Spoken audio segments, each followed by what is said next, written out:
Hello, beautiful souls. Welcome to day 29. And look what I got, a whole bunch of flowers so we can celebrate together. These are for you, for all of the work that you've been doing. We're almost at the last day, which is sad, but it's okay. Don't worry. I have a whole other programmed for the next session. So you'll be hearing about that real soon. So, day 29 of moving from shame to empowerment. We're calling it, it's a celebration, it's an integration, and it's really about becoming who you've been becoming. So, take a deep breath in and let it out slowly.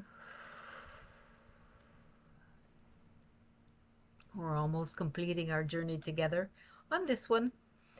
So far, you've faced your shadows, you've named your truth, you've breathed through the fear. You've learned to reclaim your voice. You've remembered your worth.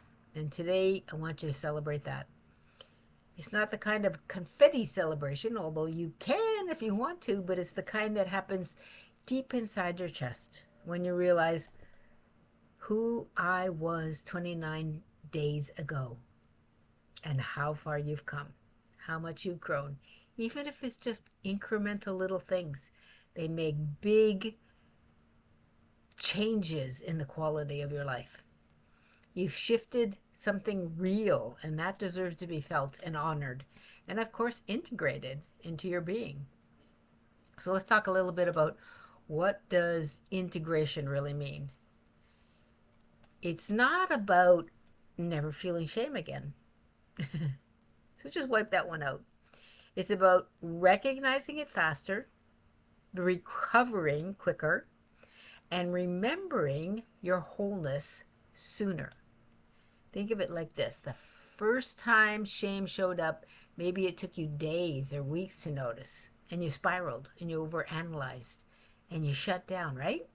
Now you notice it within minutes. You breathe, you speak your truth, you choose differently. And that's the growth, that's the integration. Resilient people don't avoid discomfort, they lean into it with curiosity and compassion. That's what you've been practicing here, turning toward what hurts with the love inside of you instead of hiding from it. You can now recognize at the moment when the new consciousness just doesn't live in your mind, but it's in your nervous system. You've integrated it into your being. You're literally being rewired for power and safety and love. So let's take a moment to look back at how far you've come. Week one, you learned to see shame, how it speaks, how it hides in your body, and how awareness begins to dissolve its grip. Week two, you identified your shame scripts, the ways that you withdraw, like self-attacking or avoiding or projecting, and you stopped judging yourself and started noticing with compassion. In week three, you broke the silence, you found your voice, you spoke your truth, and began reconnecting with others. You realized that being witnessed in your honesty and authenticity and vulnerability doesn't make you weak, it makes you free. In week four, you stepped into embodiment, self compassion, desire, boundaries, and voice. So you begin living out loud, walking with your truth in your body, not just in your thoughts. Each week, you peeled back another layer of conditioning and you came home to the woman underneath it all. And now here you are, softer, stronger, more real. Integration is the bridge between healing and living. And it's when you stop working on yourself and start walking as your truth self, your authentic self. It's not about getting rid of shame forever. As we said in the beginning of this talk, it's about realizing it no longer defines you.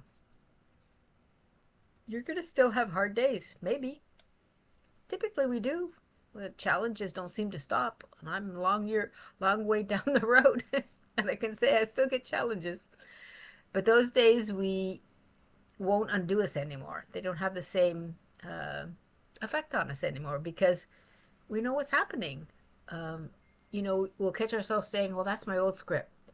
And then you'll breathe and you'll smile and you'll choose love instead. Always choose love.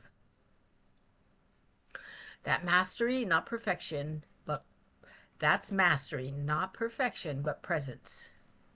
Presence, learning to be present, accepting everything about the present moment. So today we're going to pause to celebrate the quiet miracles. The first time you said, I feel, instead of pretending to be fine. The moment you forgave yourself for something that's really old. Um, the breath that you took before reacting just instinctively. And maybe the choice that you made to stay inside, to stay in a situation instead of disappearing, instead of running away. These are small moments, but that's where your new life begins. So let's take a moment together and just close your eyes for a minute. Place your hand on your heart and one on your belly. Breathe in slowly. Think of one thing you're proud of from this journey. Maybe it's something small, quiet, unseen, but it really mattered to you.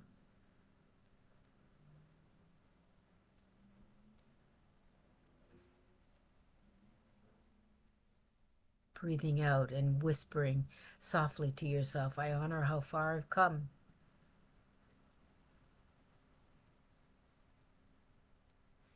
Inhaling again, I honor how far I've come. Exhaling, I'm proud of who I'm becoming. You've done something rare and something very sacred for yourself. You've met yourself with compassion, and that's the root of empowerment. That's the root of empowerment, meeting yourself with compassion. So, your practice today for your workbook and your journaling, again, if you don't have that, go into the Cheryl's Journey and you can download it free. Your practice today is to celebrate yourself out loud. It's Halloween. Surely you can find some way to celebrate yourself. Go visit a pumpkin patch. I love to go visit a pumpkin patch because I can watch all the little kids giggle and just be kids. It's so much fun. It's so warming for the heart.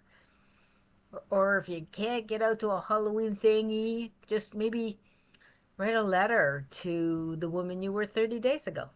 That's an interesting thing. Take a look at that past 30 days. What's changed for you? Celebrate that. Write in the letter what you've learned, what you've changed, what's the next step that you're ready to take. Or even go to the Cheryl's Journey group and share one truth that makes you proud. Please do that. I want you all who have um, benefited from this content and the time that we spent together to comment and be vulnerable. Put your journeys in there. I will respond and others will as well. You'll see, we'll build a community together. So what you share can be really simple. This time I stayed present, or I spoke my truth, or I finally believe I'm worthy of peace, right? When you celebrate, you're anchoring that new pattern in your body again. That joy becomes your new neural pathway. So these are important practices to continue to do all the time. You're not waiting for permission anymore. You're living your power now. Step inside your own power. So tomorrow we will complete a 30-day journey. It's our final day, and we'll have a circle of gratitude and reflection and recommitment to love. But tonight, take a deep breath. Let this truth settle in, because you've already done the hardest part. You turned toward your pain, not away from it. You showed up day after day with courage and heart, and that's what a Shiro does. And you, my lovelies, are really living proof that healing is possible. So thank you for coming. Rest in that tonight. You've earned it. I appreciate you. Thank you for coming to lives. Thank you for doing the replays. Again, please comment in the Cheryl's Journey. Let's keep going together. See you tomorrow.